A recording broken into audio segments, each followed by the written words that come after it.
जब पुरंदर छपरा खजुरिया प्रथम चरण में जहां रामधुन कीर्तन होता था उस क्षेत्र में तथा बरवा बाजार सहदेव जी के यहाँ था, तब वहां के अपराधी भयवश मेरी जबरदस्त एवं अनुचित रूपों में वहां के क्षेत्रीय थानों में शिकायत करते रहते थे।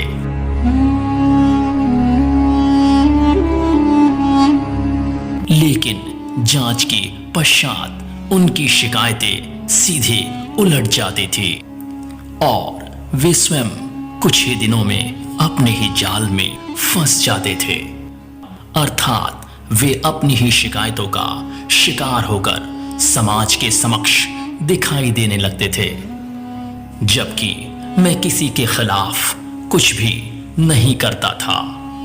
हाँ, अपने सत्संग एवं शंका समाधान रूपी कार्यक्रम के दौरान दुष्ट अत्याचारियों की दशाएं बुरी होंगी, ऐसी घोषणाएं अवश्य करता था।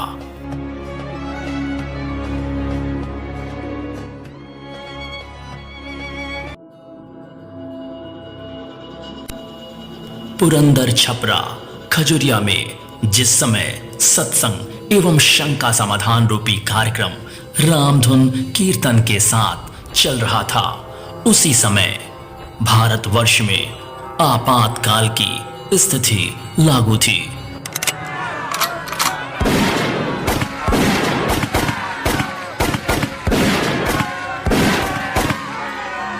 अपराधियों एवं सरकार विरोधी व्यक्तियों की अंधाधुंध गिरफ्तारियां चल रही थी।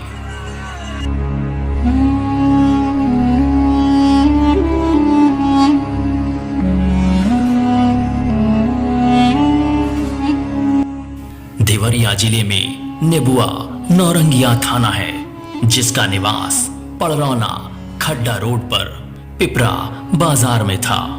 उसी बाजार में कोऑपरेटिव बैंक की एक शाखा भी थी, जहां से क्षेत्रीय धनी व्यक्तियों अर्थात पूंजीपतियों ने गरीबों के नाम से लगभग 5 लाख रुपए निकाल लिए थे। जब बैंक ने निकाली गई धनराशि की वसूली गरीबों से आरंभ की, तब सभी लोगों ने किसी भी प्रकार के लेन देन को अस्वीकार करते हुए इसका विरोध किया।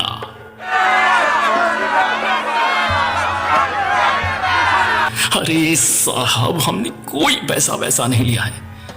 आप लोग खामखा हम लोगों के पीछे पड़े हुए हैं। पता नहीं कहां से और किसने आपको ऐसी सूचना दी है।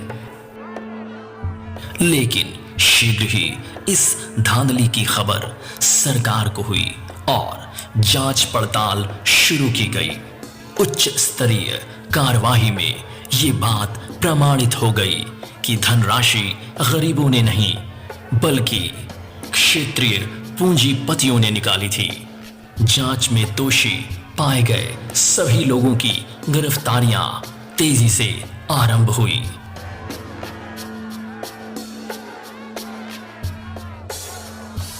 लेकिन इसी दौरान दोषी पाए गए वर्ग को ये लगने लगा कि इनकी गिरफ्तारियां मेरी अर्थात सदानंद के वजह से हुई हैं।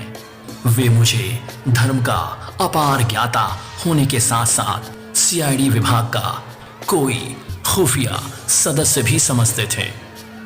हे, धर्म का ज्ञाता तो है ही, लेकिन साथ ही साथ ये जरूर किसी सीआईडी विभाग का खुफिया सदस्य भी है। और यही है जिसने हम लोगों की शिकायत सरकार तक पहुंचाई है। उन्हें बार बार यही लग रहा था कि सरकार को उनके काले करतूतों की जानकारी मेरी वजह से ही प्राप्त हुई है, जबकि वास्तव में ऐसा बिल्कुल ना था। मैं ना तो किसी सीआईडी विभाग से था और ना ही मैंने किसी को कोई सूचना दी थी। मैं तो उस समय वकालत करता था। हालांकि मैं वकालत भी नाम मात्र के लिए ही करता था, क्योंकि मेरा वक्त वकालत में कम और सत्संग एवं शंका समाधान रूपी कार्यक्रम करने में अधिक व्यतीत होता था। वकालत मात्र शरीर और समय व्यतीत करने के लिए ही करता था, जबकि सत्संग एवं शंका समाधान तो मेरा एकमात्र मुख्य लक्ष्य था, जो गुप्त रूप से अर्थात बाहरी तौर पर दिखाने के लिए वकालत और वास्तविकता में अर्थात आंतरिक तौर पर सत्संग कार्यक्रम जिसमें शंका समाधान प्रधान था। इसी परिवेश में खजुरिया में रामधुन कीर्तन में बस से अपने लक्ष्य रूप कार्य पूर्ति रूप में उतरा था, क्योंकि धर्म की स्थापना ही मेरा मुख्य लक्ष्य था और रहेगा भी।